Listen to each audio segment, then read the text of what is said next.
Charlotte. How are you doing today? I'm good, Robin, and I'm really looking forward to this podcast with you today. How are you doing? I'm doing okay. For those who don't know me as well, I spend, quite a lot of time in Canada because I live there, and I also spend a bit of time in Australia. So, in all honesty, it is 3 o'clock in the morning right now, but I'm excited, not sure excited's a word. But I think the topic of this episode is pretty important for me. So, September 10th in Canada today, it is World Suicide Prevention Day. And I did a little Instagram yesterday on September 10th in Australia talking about it, little impromptu, a couple of minute chat. And I'm just really, I don't even know the word, right? But I really want us to start having the conversations. And I think there are so many misconceptions out there, myths, people's judgments about like suicide, the conversation about it, why people do or don't do it. I would just love people to get your human back on and actually just be prepared to be in a conversation. Um, and I know and understand from, many conversations that people are often scared about, will they say the wrong thing? If they say something, will people all of a sudden go, oh, I can kill myself?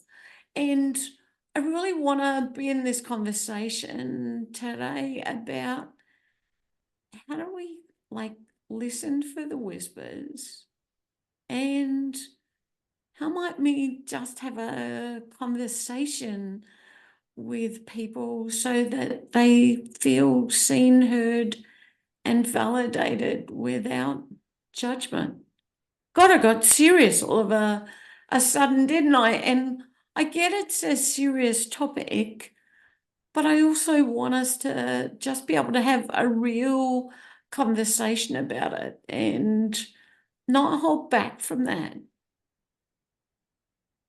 And I was thinking about on the family side, so family members who are supporting somebody who might be struggling with their mental health. How do we show up in all of our anxiety and fear because we're so scared that something might happen to them, and be able to have those conversations not only with our family members but with others to support us as we're working through how to navigate some hard conversations as well.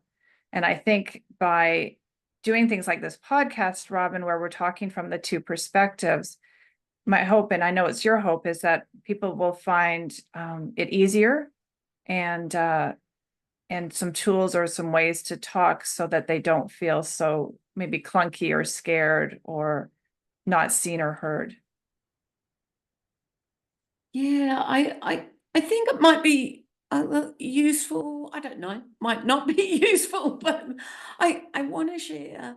There are times in the past where I have tried to kill myself, and I always say now, I'm super glad that I wasn't great at it, or have also said I'm glad I'm crap at it, right? Because I'm still here to experience life. And when I can get through that time of feeling like life's not worth living, I really do enjoy my life. But I know there are still moments where I'm like, "Oh, I don't want to be on this planet anymore." And I think there have been times in my past, and one of them's kind of really jumps out to me about how things can be done differently is I was living and working in Alaska, and I was actually running some training about recovery-oriented mental health services and peer support, and I was working with clinicians. And all I could think about while I was doing that was, at the end of the day, how was I going to get away from them and kill myself?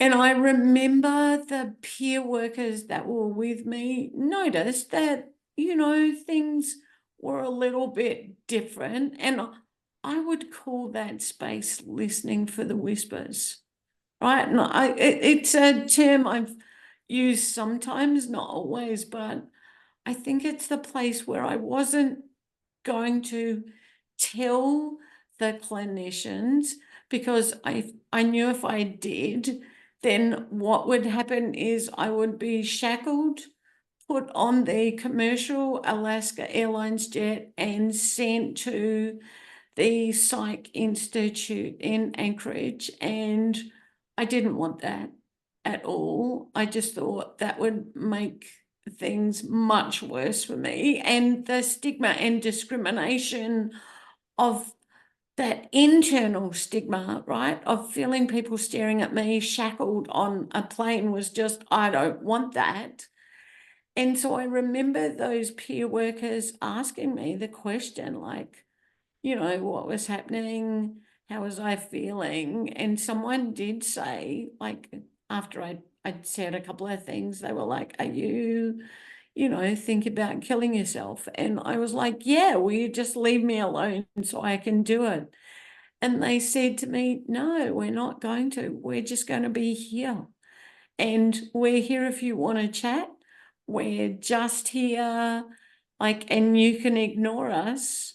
And so they just hung out with me. They hung out in my hotel room. They like stayed with me. They would ask me at times, did I want to chat? And I would, be kind of rude to them and go, bugger off, I just want to kill myself.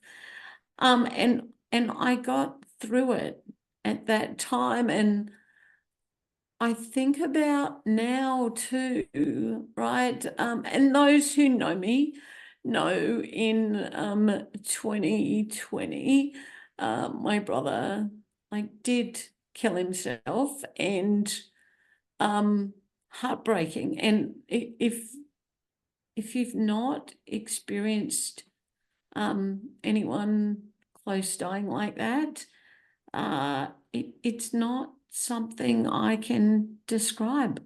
And I've had people in my career who I know who have died by suicide.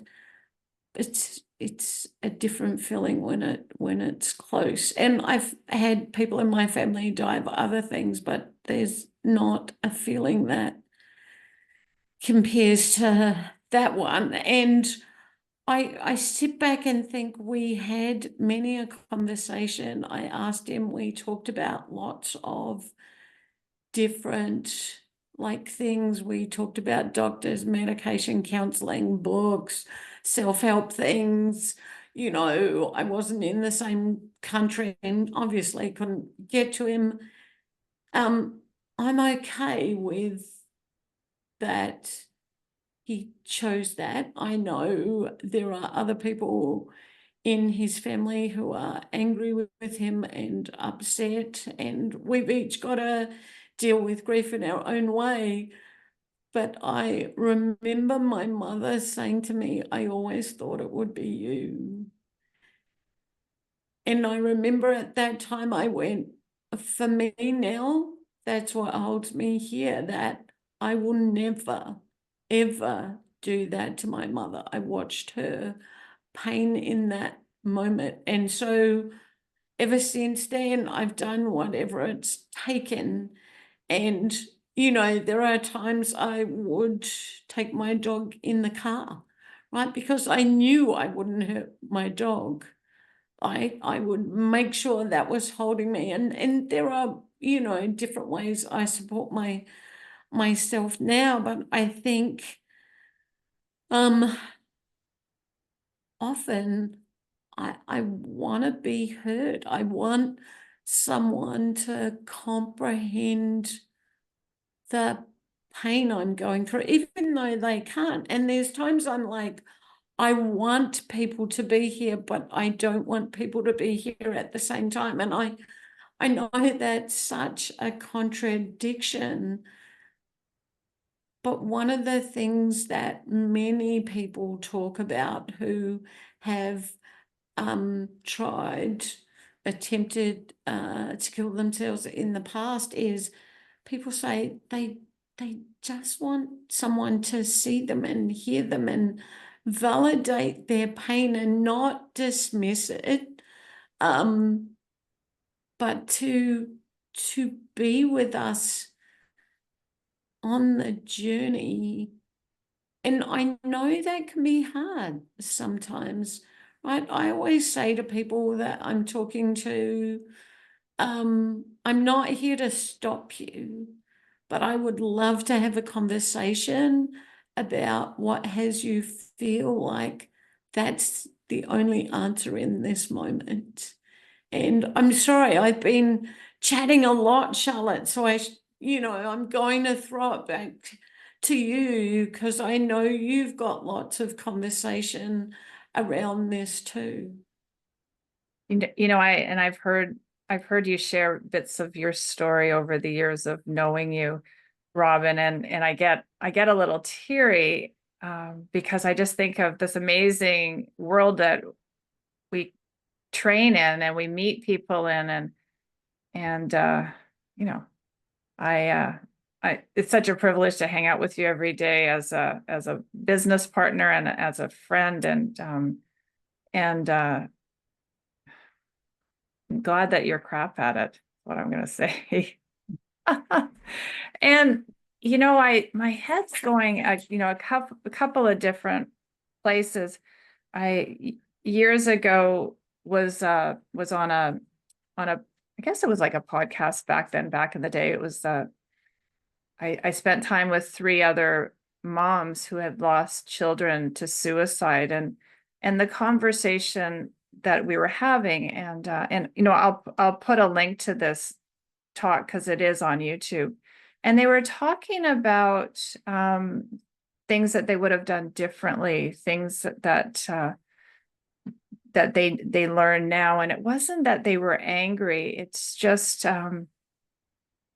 like they didn't know how to support their child. And one of the things that came up was that, and the children were all ages. They weren't, some were younger, some were in their 20s, and some were in their 30s. And what came up was that their children had lost hope. It just seemed that they believed that they were unfixable, and that they just didn't want to live in this world where they were deemed unfixable. I think it's that conversation that you have, Robyn, about, is it that you want the pain to stop now, and just hearing what they had to say. Because I think what the parents were saying to me was that if they could have rewritten that label, that their child was unfixable, there might have been a chance for them to still be here. And so when I say unfixable, it's sometimes it's around the treatment that they've tried, that it doesn't work for them, or the life that they're trying to live isn't fitting for them, or they just don't fit into a mold that someone or something is trying to place them in. And it's having those, Robyn, you can talk on this, those curious conversations of what does that look like if you had it where nothing was hurting in your head, or life was differently. And the moms on the call, all they wanted to do was fix their child. And they felt that they hadn't heard what fixing actually meant for them, for their child. It's a tough one, right? I know you and I have talked quite a bit about this. Like, I think whether we're a friend, a family member, like, we want people not to be in pain. We want to, like, have them have a great life. And sometimes we think our solutions are the ones that will work for others. And I think the piece that I would love people to get is, if we can sit in our discomfort and not try and fix and solve and save, and be there with the person on a journey of exploration, right? Because often, for me and many others, we do have a sense of what may help, but we may be too scared to say it or try it, because we're scared it might not work, or people may think we're weird, or maybe upset that we're not doing what they want, or judging us for how we feel. Like, I know I've chatted with a fellow at one point, and he had actually booked to go to Switzerland and die, and he booked his flight and he'd booked that day. And when I was chatting with him, I said, look, I'm not trying to talk you out of it, but I'd love to hear what has you feel like that. And he shared that he wasn't married with a family, and he didn't feel he was successful financially because he didn't have $1 million. Now, I know if someone said that to some people, they'd be like, what are you talking about? That's crazy. And I went, well, just tell me a bit more about that. And he was sharing about the kind of job that he wanted that would be able to bring him financial success. And he talked about all his friends were married with kids, and like, I validated his feelings about that his life wasn't where he wanted it to be. And I asked him if I could share something personal, and he was like, sure. And I said, look, my brother,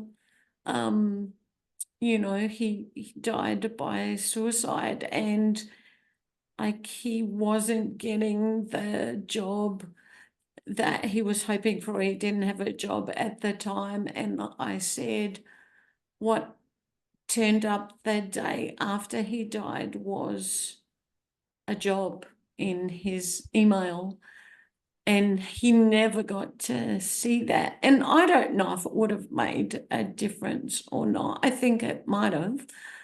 But this fellow went, oh, I never thought about that. And so when you talk about that hope piece, he said he never thought that, oh, it might be different tomorrow. And so he actually cancelled his trip to Switzerland, and we spoke for a little bit after, and he felt like he was going after his dreams in a different way. And I know that I'm not a fan of that word hope, right? Because there are days when I wake up and I'm like, oh, I woke up, I wish I didn't.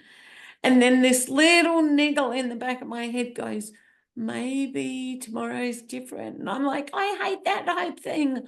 I wish I didn't have that feeling. And yet I'm glad I have that too, because I'm still here. I'm still getting to do stuff like, who would have thought I would have been doing a podcast, and people in different parts of the world are calling me up and going, that was cool. And I'm like, whoa, I'm just chatting. And so when I think about how do we support someone, can we just chat? Can we like be in a world where we start to say, yeah, there are some days we'll feel like not being here anymore. We'll feel like killing ourselves because we don't want to live in this world anymore, or we don't want this pain.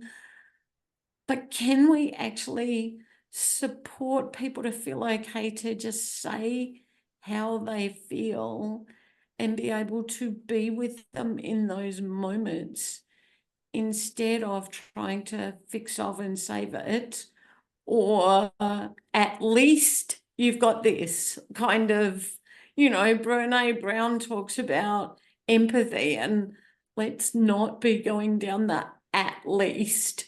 And I talk in, some materials that we've got for sale on Instagram about getting rid of the shoulds, because they put so much guilt and blame and shame on us at times. And so, I hope for a world where we start talking about suicide, talking about people in our family and friends who have in those moments chosen that, so that people can see it is happening all over the place. But can we say to people and just ask, are you feeling like killing yourself? And can a conversation with that without running straight to get police or clinicians, or but be in a conversation first. And yes, maybe you do have to get extra support, but can we sit in that space with people and be in those conversations so that people do feel like they can talk about it without this automatic, oh my God, the world is ending, from the person they've shared that with. And I know that can be tough. And, I do say, is it that you want to be done and dusted? Or is it that whatever's occurring in your life right now feels overwhelming, intolerable? You just don't know how to get through it? Because I'd love to be in a conversation with you. Either way, right? And just be with you to hear what you've got to say about it.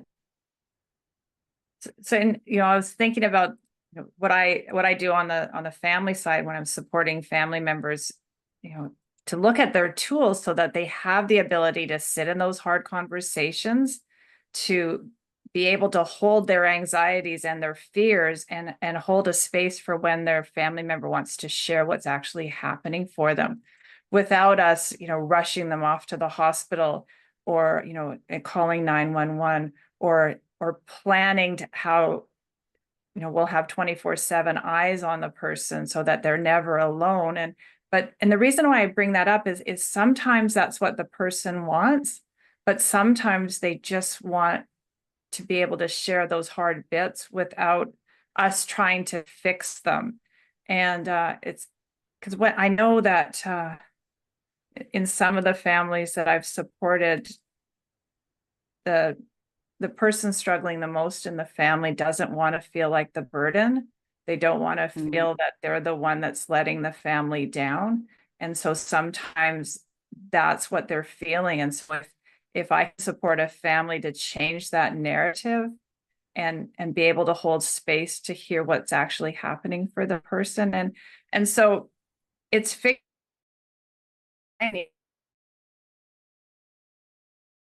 just conversations and in your words, but asking that question is it that you want that the pain to stop right now, or is that you actually just don't want to be on this planet anymore? And those are the words that I use, because those are two totally different conversations you're going to have with the person.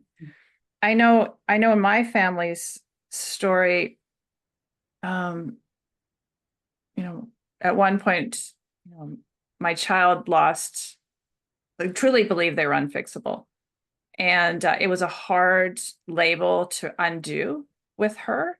Like she wasn't that label of unfixable. It's just, what we were hearing and trying to fix wasn't what needed to be fixed, if that made sense. And I think, like I said, the hardest thing was undoing that label that she was unfixable. And I know in the moms that I talked to, you know, who lost their children to suicide, that's one of the things the kids believed, was that they were not fixable. It's a tough one, right? Because we currently have services in this day and age that struggle with like to support people, and so people end up going when they're in the desperate space.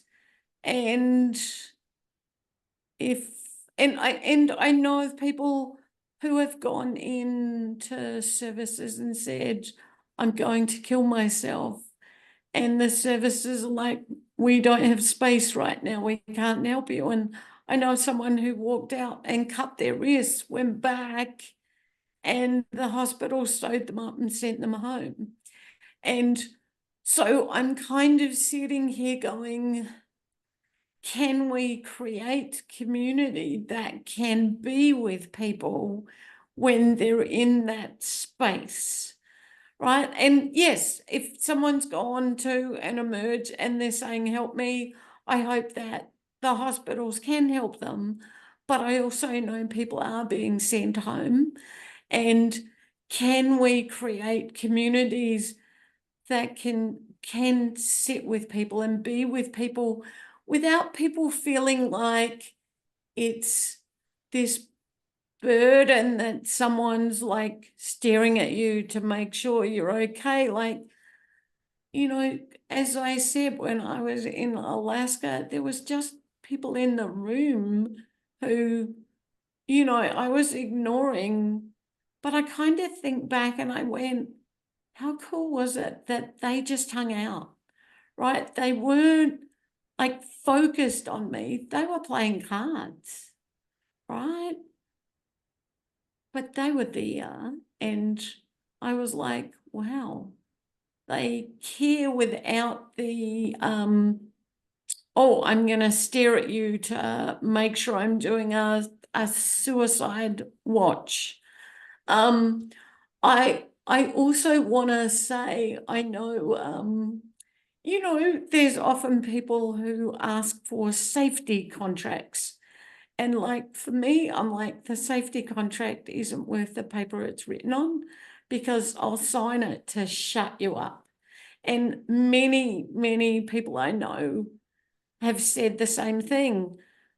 If I'm chatting with someone and they're talking about suicide, but it's not imminent risk of that, I just say to people, hey, is it cool to give you a call tomorrow and check in? And I'm not creating this safety contract. I'm like, hey, how about, if it's cool, can I call you at 10? Right. And so it's not sign my life away saying, yes, I'll do this, because, for many of us, it's like, here, let me shut you up. Or the other thing that I've got to say, many of us who have been through these questions, if someone says, do you have a plan? Do you have the means? Like, no, are you going to kill yourself? Do you have the means? Do you have a plan? Like, I know how to get through those questions. I would rather someone didn't ask like some of those. Yes, I want someone to say, like, are you talking about that you are thinking about or want to kill yourself? Right? That's a question, not the, are you thinking about harming yourself? Because that's fairly open. Just, can we be direct? But then just be in a conversation with me about what has it, if you're okay, can you, like, do you want to talk about what has it feel like that after I've asked my done and dusted? Is it that you're done and dusted, or you just want that pain to stop? But like, just being curious, being passionately curious about what's happening for that person, how it is for them, but not having this checklist of questions. And I was actually at a conference last week in Brisbane, and people said that they are stopping these suicide assessment checklists because they're not worth doing. But the conversations with people and being passionately curious and being with people and having them, again, I will say, having people feel seen, heard, and validated is the place that makes a difference. And this clinical team had taken out the assessment checklist to be in conversation. So, when you're talking about the safety contract and you're talking about, those questions that, don't work for you, families who are listening to this conversation are going to say, yeah, okay, so you're telling me all the things that don't work for you. So what am I going to try? And I agree with you. Some of the times that safety contract might work for some. A lot of times it's exactly what you're saying. They're just signing it to shut the family up. I talk about, when life was quieter or calmer, those were the moments that I was able to have conversations with my child as what could I have done differently, or what would you have wanted in that moment that would have helped instead of hindering. And the reason I talk about this is often in the scariest times, my anxiety was so high. I was so terrified that she was feeling that on me. And I was, not that I was making it worse, but I probably was making the situation worse. And so we started to be able to have these conversations of what she needed in those moments when it was hard for her. And so again, it's like what you were saying, Robyn, in having some real conversations, not scripted, do you have the means or whatever, but what could I do to support you when life is a little harder? And I know that some people have done wellness recovery action plan, the wrap, and then there's a family wrap where you can kind of talk through the supports that you might need, or the family could work through what they could do. But it's in those conversations, like I said, when life is a little quieter or calmer, where both of us can have and hear, instead of, when life is really hard on both sides. I love that piece about when life is calmer. Can we have the conversations about what might work when life isn't as calm? Because it does take some of that emotional charge out of that situation, because once that emotional charge is in for one or other or both, like, it's really hard for people to kind of sit. Like, truthfully, for me, I'm okay having these conversations with anyone. I've had them on the phone, I've had them in person, I've had them on text, right? Because I've had them with some young people who were like, yep, I'm done and dusted, and it's on text. And I'm like, they're in the middle of Vancouver Island, I don't know where. So it's not like I can get any other support for them. And it was a friend's kid who was texting me. So I felt like a little bit of pressure to kind of have this kid not kill themselves, because would I have failed their mum in that moment? I might have felt that. But I just kept engaging in a conversation, like, what's happening that has it feel that bad? Are you prepared to talk to me about that? Can you share like those feelings? And just keep on engaging in that, like, what would it be like if it was different? How would you like to see it? Like, and so if we can be in those spaces, that can make a huge difference for people. So again, if we can sit in those conversations and be passionately curious, if we can think about those spaces when, it's not as stressful, that would be great, because we'd have some, and truth, like sometimes I've had those conversations, and then when things get charged up and I'm like, oh, I remember you said this, the person's like, go yourself. And I'm like, whoa, okay. So what might be supportive now? Maybe it's something different. I also think, like, when I talk about listening for the whispers, sometimes there isn't any whispers. Like sometimes we just don't know it's happening. More often there's something. But if we can create space that people feel like it's okay to share and it's not a taboo topic, like I think we have a better shot. So I do always talk about like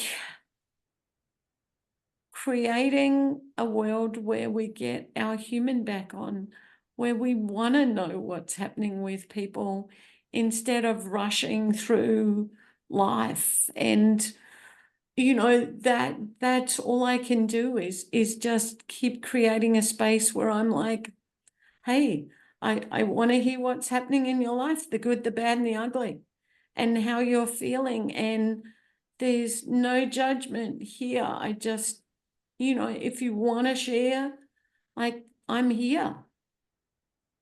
It's all I can think of doing. And I feel like I've shared the kind of ways that I chat with people and talk with people. And in reality, I think most people at some point in their life have a fleeting moment of, I wish I was dead. I think if we're honest, most of us have it at some point. And I wish for a world where it was okay for us to say it in that moment without it being like the S.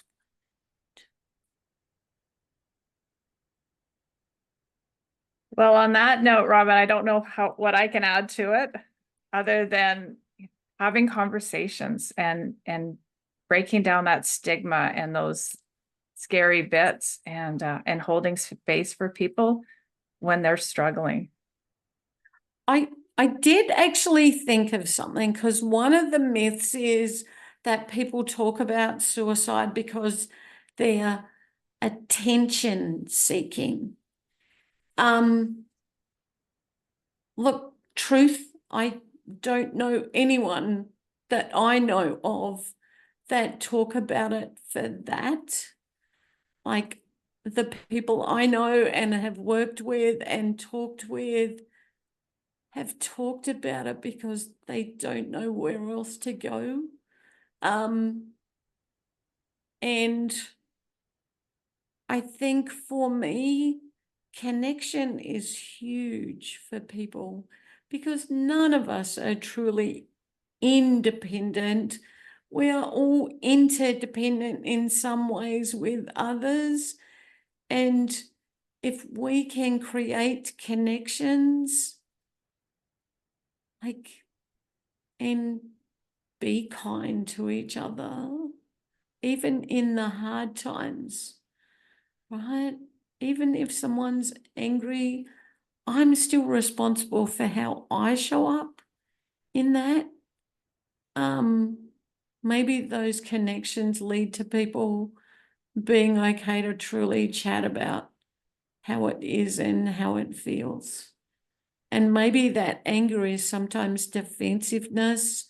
And someone once said to me that they had heard someone say their crying was their anger. Like they showed up angry, but that was them crying because they couldn't cry. So can we hold space and be with people and be curious? I think we have a better shot if we can.